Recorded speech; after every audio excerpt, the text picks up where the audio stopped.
Hello दोस्तों, सभी को मेरा नमस्कार। मैं राजेश चौधरी एक बार फिर से स्वागत करता हूं अपने यूट्यूब चैनल पर। तो अभी हमारे डिफेंस की प्रैक्टिस यानी जो हमारे इंपॉर्टेंट क्वेश्चन होते हैं उनके में प्रैक्टिस कर रहे हैं और जो आपके एग्जाम की दृष्टि से इम्पोर्टेंट है ना। थ्योरी के ऊपर हम ज्यादा चर्चा नहीं कर रहे हैं, हम केवल सवालों तक ही हमारे अध्ययन को सीमित रख रहे हैं। और वैसे अगर किसी विद्यार्थी को कोई किसी प्रकार के टॉपिक में दिक्कत हो तो वो बता सकता है। तो हमारे प्रोजेक्टाइल मोशन के ऑलरेडी 2 लेक्चर आ चुके हैं जो आपने उम्मीद करता हूं पूरे देखे होंगे। तो आज ही हमारा जो भाई टॉपिक है वो है डायमेंशन और यूनिट के ऊपर, यानी विमा और मात्रक के जितने सवाल बनते हैं उनके बारे में आज हम विशेष तौर से चर्चा करेंगे। और आगे का जो कल का लेक्चर होगा उसमें हम बात करेंगे त्रुटि के बारे में, है ना। आपने 11th क्लास में देखा होगा डायमेंशन वाले टॉपिक में आती है त्रुटि। तो ये जो एरर होता है या एरर का जो टॉपिक है उसके बारे में चर्चा करेंगे हम कल की क्लास में। आज हम विमा और मात्रक और एक विमाओं का समागता का सिद्धांत, है ना, यानी द थ्योरी ऑफ होमोजेनिटी, है ना, इसके बारे में ही केवल आज हम बात करेंगे। तो चलिए शुरू करते हैं आज का लेक्चर। तो इसमें देखो जो पहला सवाल है वो आप कहें कि निम्न में से पृष्ठीय ऊर्जा की विमा क्या होगी। तो यहां पर अगर आप ध्यान से देखो तो यहां पर शब्द आ रहा है पृष्ठीय ऊर्जा। तो हम नॉर्मली यही करते हैं कि जिस भी शब्द के पीछे ऊर्जा लगा उसकी विमा हम कार्य के बराबर रख देते हैं। हम जानते हैं चाहे कार्य हो, चाहे स्थितिज ऊर्जा हो, है ना, चाहे गतिज ऊर्जा हो, चाहे विद्युत ऊर्जा हो, है ना, ये इस प्रकार की जितनी भी भाई ऊर्जाएं होती है जिसके पीछे ऊर्जा लगता है नॉर्मली उन सभी की जो विमा और जो मात्रक होता है, तो मात्रक तो होता है इसका जूल और विमा होती है M1 L2 T-2 यानी कार्य की विमा के बराबर होती। जबकि यहां पर भाई थोड़ा सा मामला अलग है। देखो कैसे, यहां पर बात आ रही है पृष्ठीय ऊर्जा की। तो वास्तव में पृष्ठीय ऊर्जा क्या होती है? पृष्ठीय ऊर्जा का फॉर्मूला होता है ऊर्जा बटा क्षेत्रफल। क्या होता है? ऊर्जा बटा क्षेत्रफल, है ना। यहां पर देखो ये जो पृष्ठीय है, पृष्ठीय शब्द का मतलब ही सरफेस होता है, यानी सतह, यानी क्षेत्रफल, है ना। इसका वास्तव में मतलब ही यही होता है। तो यहां से इसका क्या हो जाएगा? पृष्ठीय ऊर्जा का ऊर्जा बटे क्षेत्रफल। तो यहां से अगर आप ध्यान से देखो तो इसका मात्रक तो हो जाएगा जूल पर मीटर स्क्वायर। और यहां से इसकी डायमेंशन क्या होगी?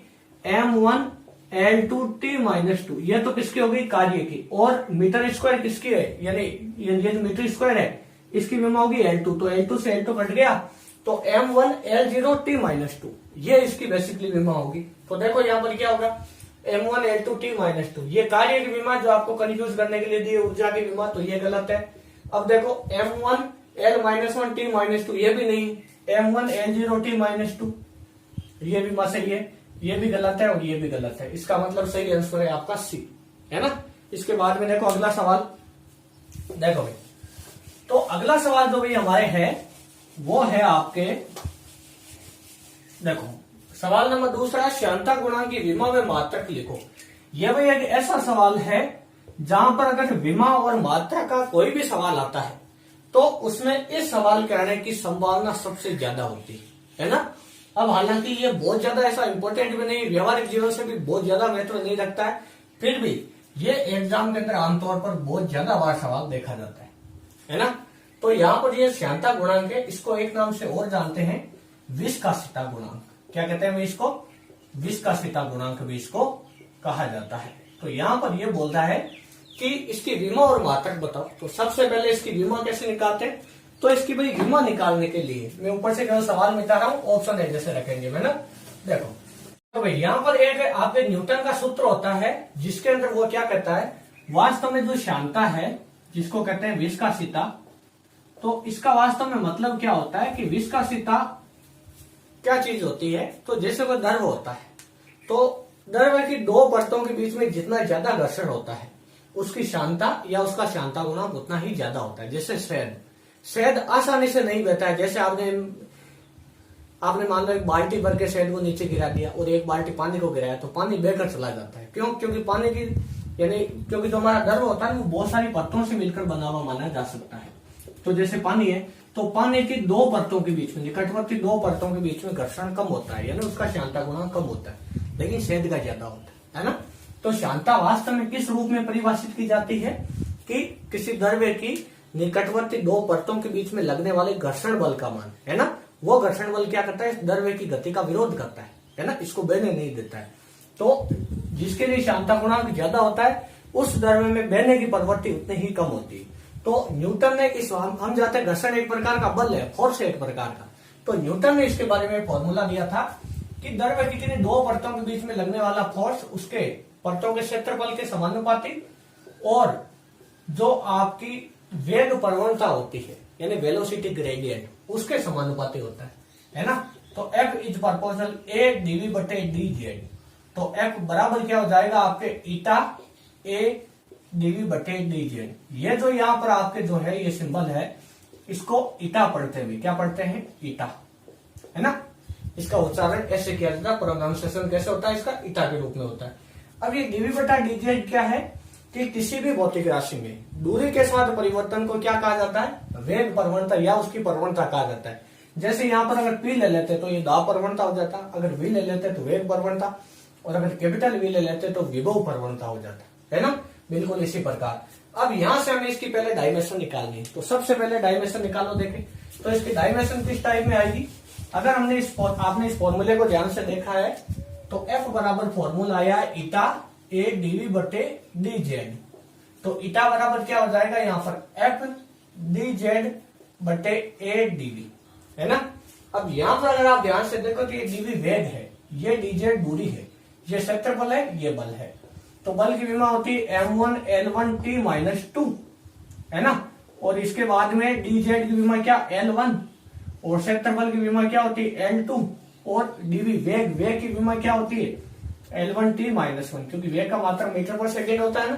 तो देखो यहाँ से L1 से L1 चला गया तो इसकी डायमेंशन क्या आई m1 L2 ऊपर जाएगा तो माइनस का, तो 1 माइनस 2 कितना -1, तो L माइनस 1 और T माइनस 1। T माइनस 1 क्यों हुआ, तो ये -1 ऊपर जाएगा तो किसका हो जाएगा प्लस का, तो -2 + 1 कितना बचेगा -1।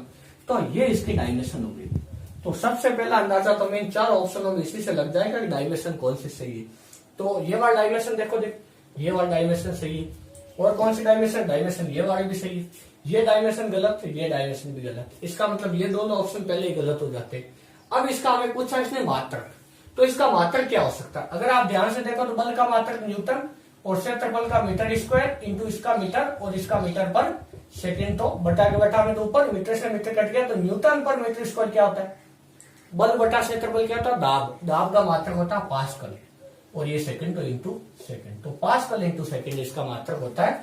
उस हिसाब से ये वाला ऑप्शन आपके इसके अंदर बी वाला सही होगा, है ना, क्योंकि केवल पास्कल तो किसका मात्रक है दाब का, है ना, लेकिन पास्कल इंटू सेकंड किसका मात्रक है श्यानता गुणांक का, विस्कोसिटी कोएफिशिएंट का मात्रक होता है। तो ये वाला ऑप्शन आपके यहाँ से बिल्कुल सही हो जाता है। अब यहाँ पर एक मात्रक और दे रखा पॉइज, तो ये पॉइज इसका मात्रक सही, इसका मात्रक पॉइज होता है विषांता गुणांक, लेकिन विमा गलत है।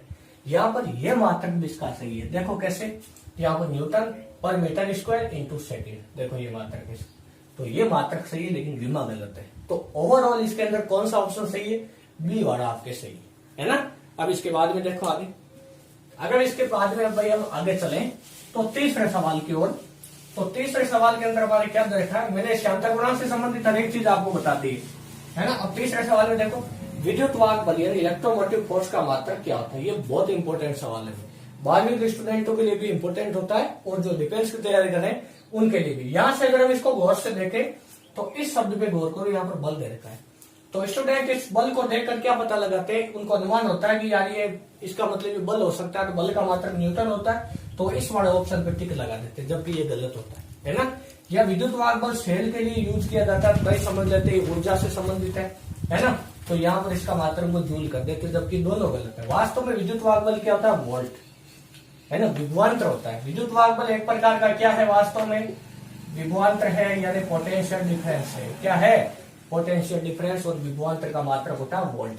बैटरी के ऊपर जैसे आपके घर में जो आपकी दीवार घड़ी है उस पर एक सेल लगा होता है, उसमें छोटा सा, उस सेल के ऊपर लिखा होता है 1.5 वोल्ट या 2.5 वोल्ट, जो भी लिखा होता है। तो 1.5 वोल्ट अगर लिखा है तो वो 1.5 वोल्ट सेल का विद्युत वाहक बल होता है। जो सेल पे लिखा होता है वो वास्तव में विद्युत वाहक बल होता है ना। इसके अलावा आपने 12वीं क्लास में टर्मिनल वोल्टा और इसके अलावा विद्युत वाहक बल के अंदर संबंध भी आपने पढ़ा था, ये वाला फॉर्मूला आपने पढ़ा था, V बराबर E माइनस IR, है ना। तो ये विभवांतर भी, तो ये भी विभवांतर है E, है ना। लेकिन इसको आदतन हमेशा, क्योंकि जिस साइंटिस्ट ने इसके बारे में पहली बार बात की थी ना, जैसे इसमें फैराडे का नाम भी आता है ना। तो वो इसे कंटिन्यू यानी शुरुआत से विद्युत बल के नाम से ही पुकारते हैं, है ना। तो इसी प्रकार से ये एक भ्रामक शब्द भी होता है। जैसे एक ऐसा शब्द और होता है विद्युत जनित्र, है ना।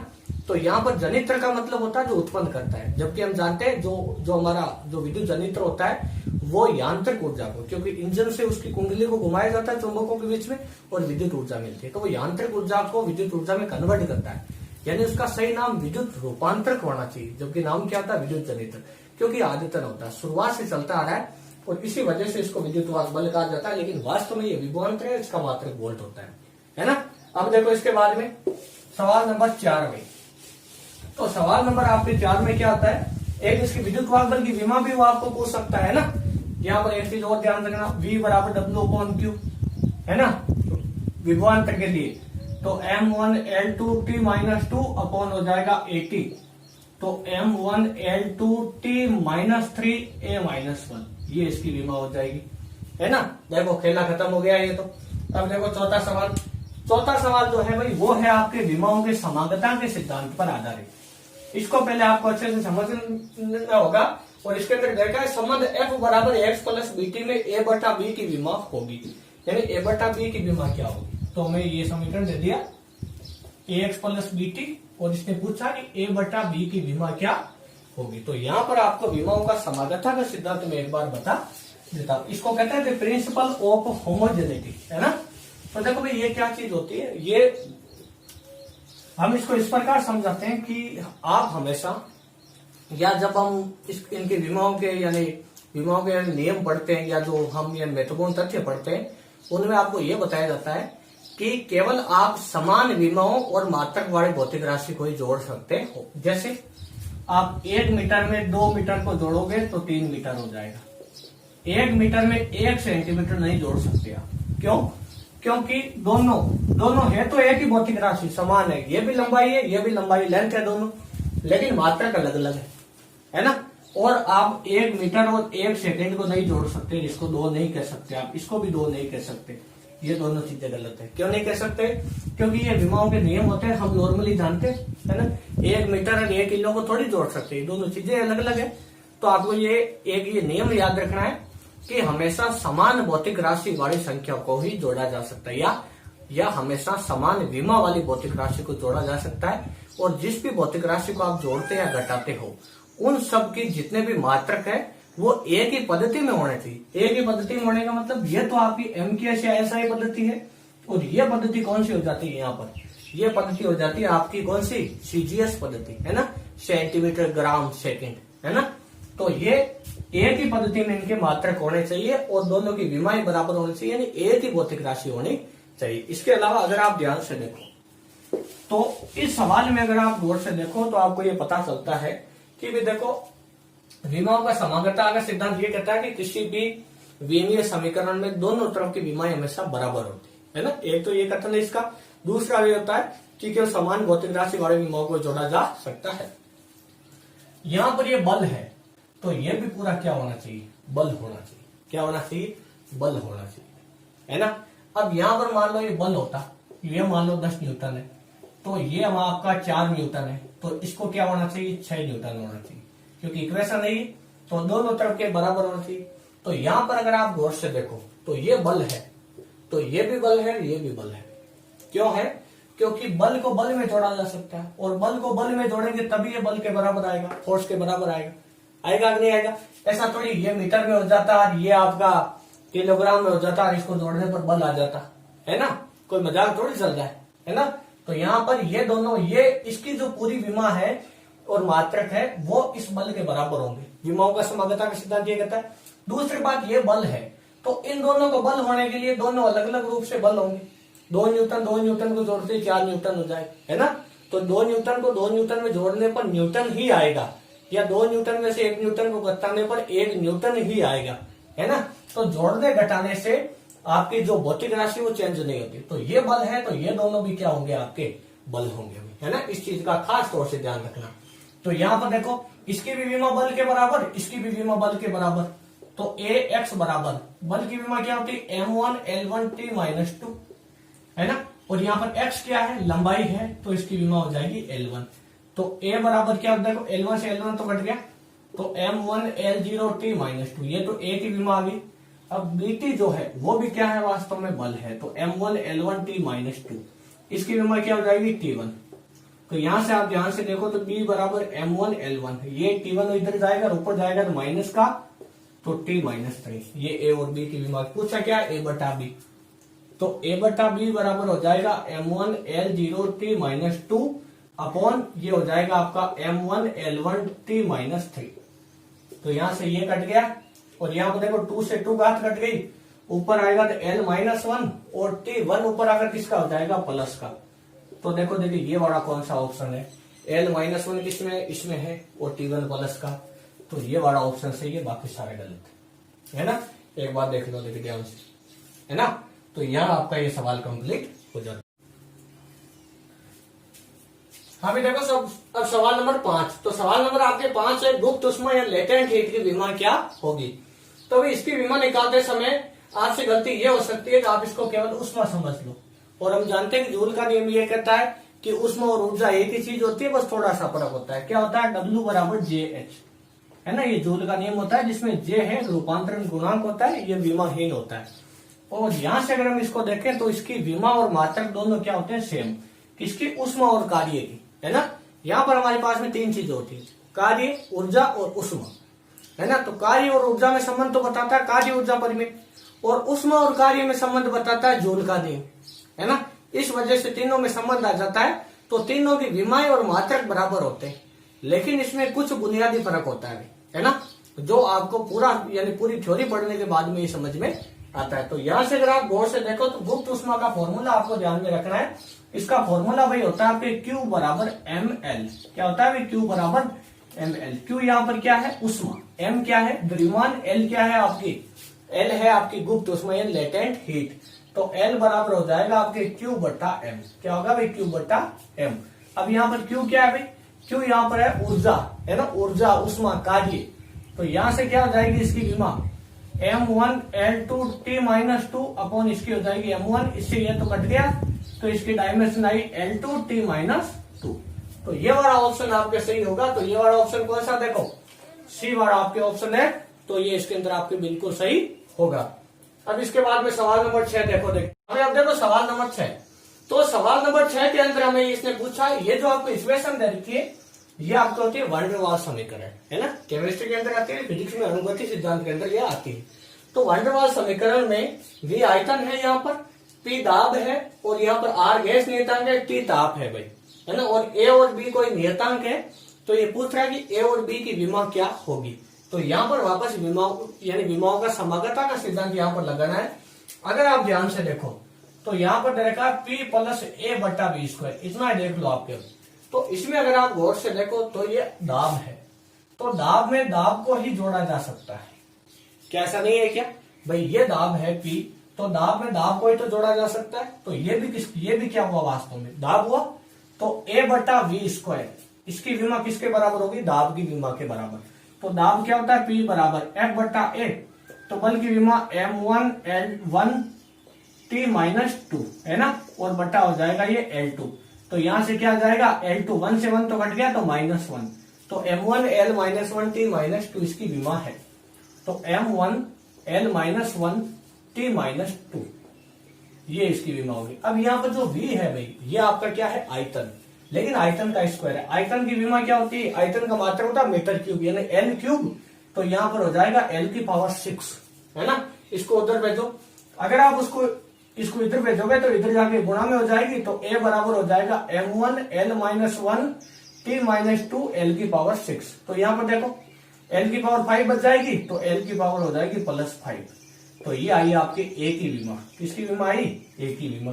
अब देखो ये इसके अंदर कहाँ रखी A की विमा, ये L की पावर 5T माइनस 2, यहाँ पर इसकी विमा A की सही आ रही है ना। बाकी और कहीं देखो यहाँ भी इसकी A की विमा सही आ रही है, देखो, है ना, यहाँ पर और यहाँ पर गलत आ रही है, यहाँ पर गलत आ रही है ना। तो ये दोनों ऑप्शन तो पहले ही गलत हो जाते हैं, क्यों, क्योंकि A की विमा गलत है, तो हमें वो बताना है जिसमें A और B दोनों सही हो।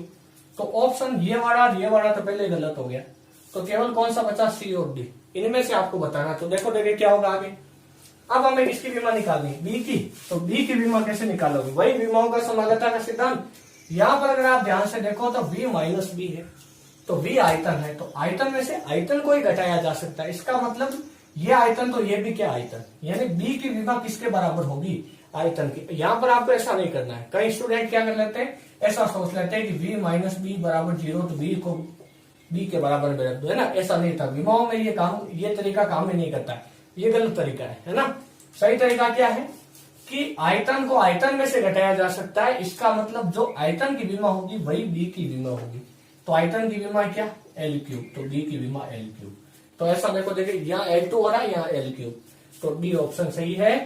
तो आपका ये वाला ऑप्शन सही हो जाता है और ये तीनों बाकी गलत हो जाते हैं, है ना। ये बहुत ही शानदार सवाल था। तो विमाओं के समागता के ऊपर मैंने 2 सवाल करवा दिए।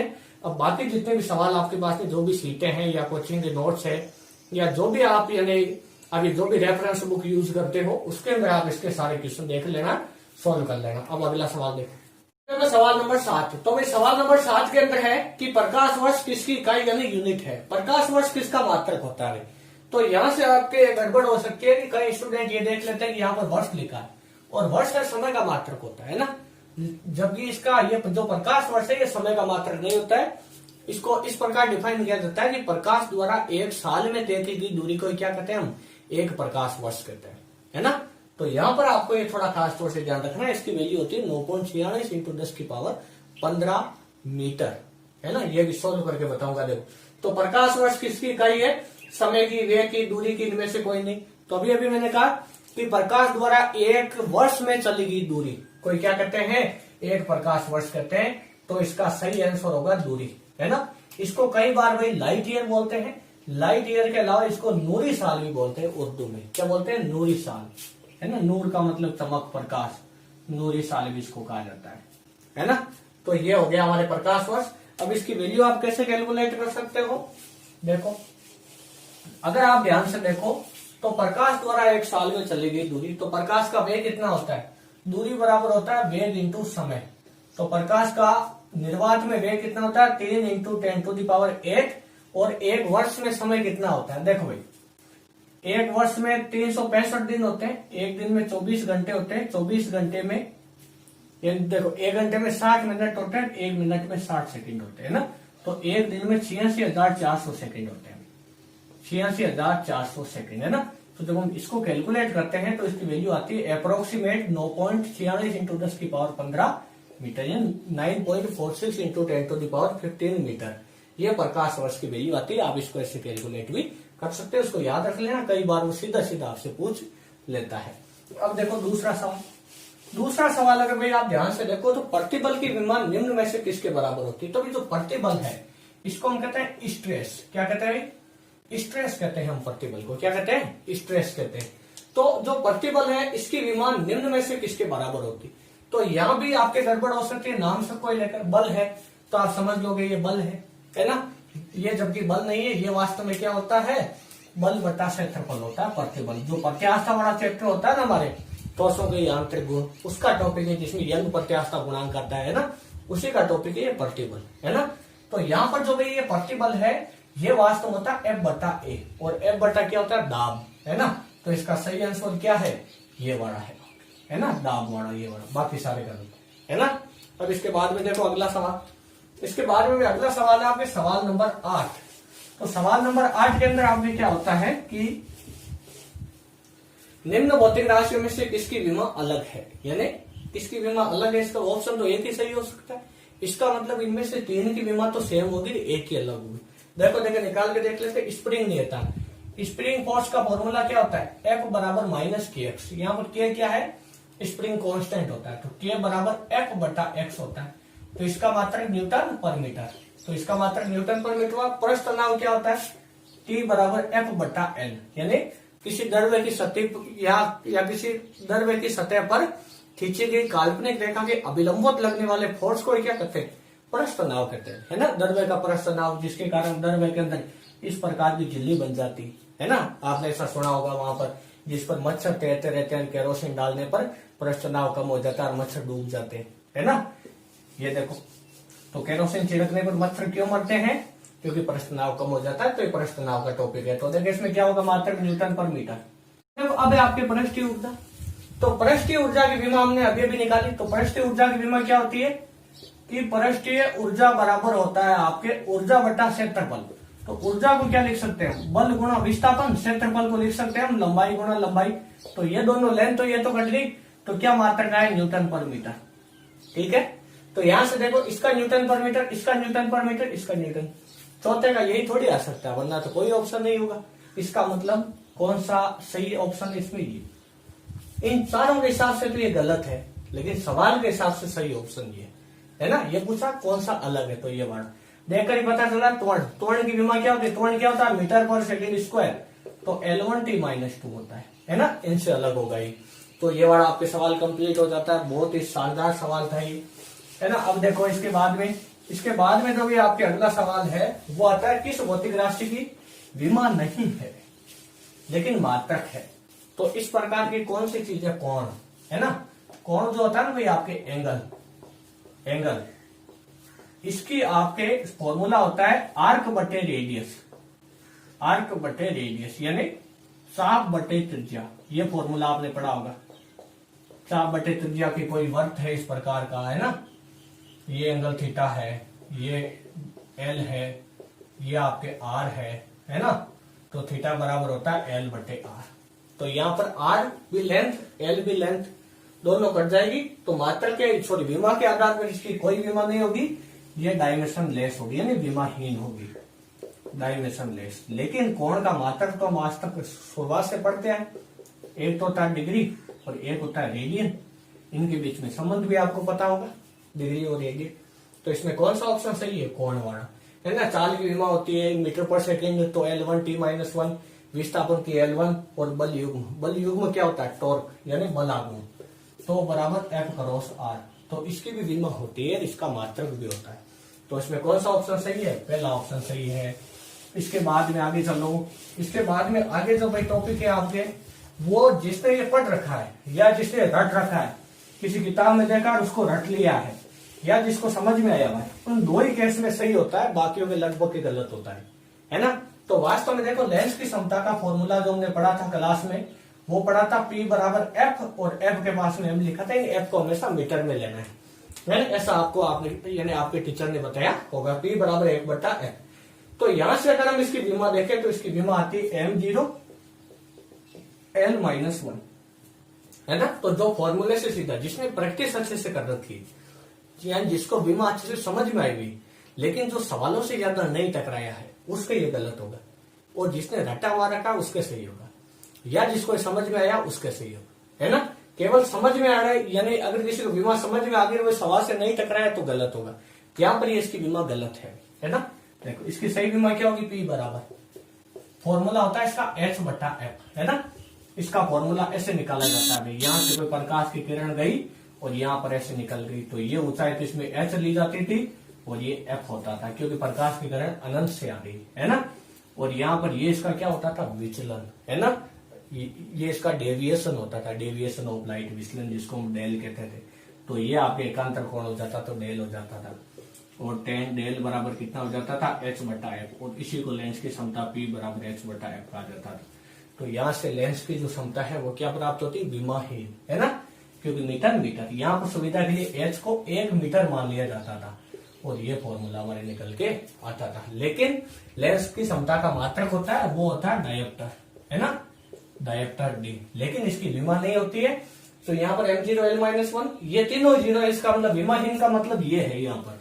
तो ये वाला ऑप्शन सही है, बाकी सारे गलत है ना। बहुत ही जबरदस्त सवाल था ये। अब इसके आगे देखो, देखो भाई अगला आपके 12वां सवाल।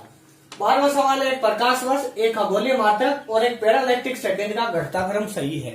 यानी इसको आपको घटते क्रम में लिखना है, यानी सबसे ज्यादा कौन होगा, उसके बाद में उससे कम, और उसके बाद में उससे कम। इस प्रकार से आपको इसको यानी आपको व्यवस्थित करना है। तो सबसे पहले आपको थोड़ा सा मैं इसके बारे में बता देता हूं। तो सबसे पहले आता है आपका प्रकाश वर्ष। अभी इसके बारे में मैंने बताया था आपको, या इसको कहते हैं लाइट ईयर, है ना, या इसको कहते हैं कई बार नूरी साल भी वहां पर लिखा जाता है। तो ये वास्तव में क्या होता है कि प्रकाश द्वारा एक वर्ष में तय की गई दूरी को क्या कहते हैं, एक प्रकाश वर्ष। और एक लाइट ईयर की वैल्यू कितनी होती है, अभी अभी निकाल के बताया था 9.46 इंटू 10⁻15 मीटर। अब इसके बारे में दूसरा है आपका एक खगोलीय मात्रक। इसको क्या कहते हैं इंग्लिश में, एस्ट्रोनॉमिकल यूनिट कहते हैं।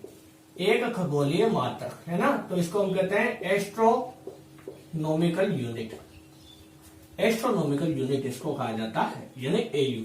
और एक एयू की वैल्यू कितनी होती है, एक एयू बराबर होता है, देखो सूर्य के केंद्र से लेकर पृथ्वी के केंद्र के बीच की दूरी को यानी क्या कहा जाता है, एक खगोलीय मात्रक। जैसे ये हमारा सन है और ये हमारी अर्थ है ना, तो इन दोनों के केंद्रों के बीच की दूरी को क्या कहते हैं, एक प्रकाश वर्ष कहते हैं। तो यहां पर इसकी वैल्यू कैसे कैलकुलेट कर सकते हो, तो आपको ये हमेशा ध्यान रखना है कि सूर्य का प्रकाश पृथ्वी तक 500 सेकंड में पहुंचता है ना, और प्रकाश की स्पीड कितनी होती है, 3 × 10⁸। तो सूर्य से पृथ्वी तक प्रकाश को पहुंचने में कितना समय लगा, 500 सेकंड लगा, है ना। तो यहाँ पर दूरी बराबर क्या होगा, वेग गुणा समय। तो दूरी बराबर वेग, प्रकाश का वेग समय कितना 500 सेकंड, तो प्रकाश का वेग 3 × 10⁸ गुणा 500। तो डी बराबर कितना होगा आपके 15 × 10⁻10, यानी डी बराबर होगा 1.5 × 10⁻11 मीटर। यानी एक एस्ट्रोनॉमिकल यूनिट बराबर 1.5 × 10⁻11 मीटर। ये इसकी वैल्यू होती है। वास्तव में इसकी सही वैल्यू क्या होती है, 1.49 है ना। इसकी जो एग्जैक्ट वैल्यू क्या होती है, 1.49 × 10⁻11 मीटर, लेकिन ये अप्रोक्सीमेट इसके इक्वल माना जा सकता है। तो ये आप कैलकुलेट कैसे कर सकते हो, ये भी मैंने आपको बता दिया। तो यहाँ पर देखो 10⁻15 ज्यादा है, 10⁻11 कम। अब देखो पार्सेक क्या होता है, पार्सेक को पैरालैक्टिक सेकंड भी कहते हैं, है ना। तो इसके अंदर देखो क्या होगा, पार्सेक को पैरालैक्टिक सेकंड भी कहा जाता है। तो वास्तव में पार्सेक क्या होता है, पार्सेक ये होता है कि जब एक एस्ट्रोनॉमिकल यूनिट चाप द्वारा, यानी जब ये चाप है, ये आर्क है, इसकी लंबाई एक एस्ट्रोनॉमिकल यूनिट के बराबर हो, और ये जो कोण है ये 1 आर्क सेकेंड हो। यहां पर डेश डबल लगाया, इसको क्या कहते हैं, आर्क सेकेंड कहते हैं। तो 1 आर्क सेकेंड हो, तो ये वाली जो दूरी होती है इसे क्या कहते हैं, फिर 1 पार्सेक कहा जाता है। क्या कहा जाता है, 1 पार्सेक। तो 1 पार्सेक की वैल्यू कैसे निकालोगे, थीटा बराबर होता है आर्क बटे रेडियस, है ना। तो यहाँ पर रेडियस निकालनी है हमें, तो आर बराबर हो जाएगा L बटे थीटा। तो आर बराबर क्या होगा, यहाँ पर आर बराबर L की वैल्यू 1 एस्ट्रोनॉमिकल यूनिट बटे थीटा कितना, 1 आर्क सेकेंड। इसको भी किस में चेंज करना है आपको, आर्क मिनट में, उसके बाद में डिग्री में चेंज करना है। तो यहाँ पर क्या होता है, 1 आर्क मिनट बराबर होता है 60 आर्क सेकेंड। तो कितना होता है भाई, 1 आर्क मिनट बराबर होता है 60 आर्क सेकेंड। तो 1 आर्क सेकेंड बराबर कितना हुआ, 1 बटे 60 आर्क मिनट, है ना। ये वाला आ गया। अब ये किसमें आया, आर्क मिनट में। अब आर्क मिनट को डिग्री में कैसे बदलोगे आप, आपके 1 आर्क सेकेंड बराबर 1 बटे आर्क मिनट होता है, 1 डिग्री बराबर कितना होता है, 60 आर्क मिनट। तो इन दोनों को चेंज करो आप, तो 1 डिग्री बराबर हो जाएगा 3600 आर्क सेकेंड, है ना। क्योंकि 1 मिनट में, 1 आर्क मिनट में 60 आर्क सेकेंड, तो 3600 हो गया। तो 1 आर्क मिनट बराबर कितना हो जाएगा, 1 डिग्री बटे 3600, यानी 1 बटे 3600 डिग्री। इसको आप लिख सकते हो 3600 गुणा 1 आर्क मिनट। तो 1 आर्क मिनट में 3600 को नीचे भेज देगा 1 डिग्री के, तो ये हो गया। अब इसको रेडियन में चेंज करो, तो ये हो जाएगा पाई बटे 180 रेडियन, है ना। इसको आप उठा के यहाँ कर दो, तो आर बराबर आर, यहाँ पर आर क्या है, 1 पार्सेक। तो 1 पार्सेक बराबर हो जाएगा आपके 1.5 × 10⁻11 बटे, ये हो जाएगा आपके पाई बटे 180 इंटू 1 बटे आपके 3600। इसको जब आप सोल्व करोगे तो इसकी वैल्यू आएगी 1 पार्सेक बराबर 3.08 × 10⁻16 मीटर। तो यहाँ पर अगर आप ध्यान से देखो तो इसमें 10⁻16 मीटर, इसमें 11 मीटर और प्रकाश वर्ष में 15 मीटर। तो सबसे बड़ा ये, उसके बाद में प्रकाश वर्ष, और सबसे छोटा कौन सा, खगोलीय मात्रक। तो पार्सेक पहले एक तो इसमें आ रहा है, उसके बाद में खगोलीय मात्रक आ गया, तो सही नहीं, ये पार्सेक है, लाइट ईयर खगोलीय मात्रक, ये वाला सही है आपका भी। तो इनके बारे में जितनी जानकारी थी मैंने सारी बता दी आपको, और अगर इससे भी आपको ज्यादा जानकारी इनके बारे में चाहिए तो आप मेरा 11th क्लास का वीडियो इसके ऊपर अपलोड किया हुआ मेरे चैनल पर, उसको आप देख लेना। उसमें प्रैक्टिकल यूनिट्स कोई, यानी आपके इस टाइप से लेकर नाम से एक वीडियो है, उसके अंदर आप इसके बारे में देख लेना, पूरा डिटेल से मिल जाएगा विमा मात्रकों के बारे में, है ना। अब अगला सवाल देखो, सवाल नंबर 13, तो सवाल नंबर 13 में है भाई ह्यूमेन इकाई है, यानी ये जो ह्यूमेन मात्रक होता है किसका मात्रक होता है? ज्योति तीव्रता का मात्रक होता है, ज्योति फ्लक्स का होता है, दोनों का होता है या इनमें से कोई नहीं? तो इस चीज को आप थोड़ी सी याद रख लेना, क्योंकि 11वीं 12वीं के अंदर ये कॉन्सेप्ट ज्यादा आपके काम का नहीं होता है। तो इसका सही आंसर होगा आपके बी, यानी ज्योति फ्लक्स का मात्रक होता है। इसके बाद में 14वां सवाल है कैंडेला किसकी इकाई है? आपने ये देखा होगा कि आपके जो मूल राशि होती है, जो आपने 11th क्लास के अंदर पढ़ी थी, मूल राशियों के अंदर ज्योति तीव्रता को एक मूल राशि के तौर पर काउंट किया जाता है। तो कैंडेला जो है वो एक मूल राशि है, और कैंडेला का जो मात्रक जो कैंडेला है ये किसका मात्रक होता है? वास्तव में ज्योति तीव्रता का मात्रक होता है, क्योंकि मूल राशि यही होती है। इसके बाद में सवाल नंबर 15 को अगर आप ध्यान से देखो तो यहाँ पर घूर्णन त्रिज्या की विमा क्या होती है? तो घूर्णन त्रिज्या है, तो त्रिज्या एक प्रकार की क्या है? लेंथ होती है, नहीं लंबाई होती है एक प्रकार की। इसका मतलब सीधा क्या हो जाएगा? इसकी विमा L1 हो जाएगी। देखो L1 किसके अंदर है? यहाँ तो M1 L1 T0 है, M0 यहाँ पर L1 है क्या? देखो तो ये वाला ऑप्शन सही है, बाकी तीनों गलत हो जाते हैं, है ना। अब जो 16वां आपके जो सवाल है ये बेहद इंपॉर्टेंट सवाल है, तो इसको आप एक बार ध्यान से देखो, है ना। तो इस सवाल के अंदर क्या होगा? हम नॉर्मली विमा में किस टाइप से लिखते हैं उसको? M, L और T। यहाँ पर M तो होता है आपके द्रव्यमान यानी मास, L आपके होती है यहाँ पर लेंथ, है ना, और T जो होता है आपके वो होता है टाइम। लेकिन ये बोलता है कि आप इसके स्थान पर तो बल को यूज करो, इसके स्थान पर त्वरण को यूज करो, और इसके स्थान पर आप यानी इसके अंदर क्या दिया? समय आई के रूप में यूज करो, है ना। इस प्रकार FAI, है ना, को मूल राशियों के रूप में उपयोग किया जाए तो ऊर्जा का विमेय सूत्र क्या होगा? तो W बराबर हम जानते हैं क्या होता है? बल गुणा विस्थापन। क्या यही होता है? यहाँ पर आपको थोड़ा सा कॉमन सेंस लगाना होगा। यहाँ पर अगर आप ध्यान से देखो तो सूत्र में त्वरण भी आना चाहिए, बल भी आना चाहिए और समय भी आना चाहिए, जबकि यहाँ पर हमारे पास में बल और विस्थापन है। कैसे चेंज करेंगे? त्वरण आना चाहिए तो ऊपर नीचे त्वरण से गुणा कर दो, A/A। तो W बराबर क्या हो जाएगा? F गुणा S गुणा A। अब त्वरण का सूत्र क्या होता है? त्वरण का मात्रक होता है मीटर पर सेकंड स्क्वायर, यानी दूरी बटे सेकंड स्क्वायर, है ना। तो ये वास्तव में सेकंड क्या है? T टाइम, है ना। तो इसको T स्क्वायर फॉर्मूला कर देंगे इसका, याद रखो। तो W बराबर F गुणा S गुणा A बटे D गुणा T स्क्वायर। अब S विस्थापन, D भी वास्तव में विस्थापन, है ना, या दूरी।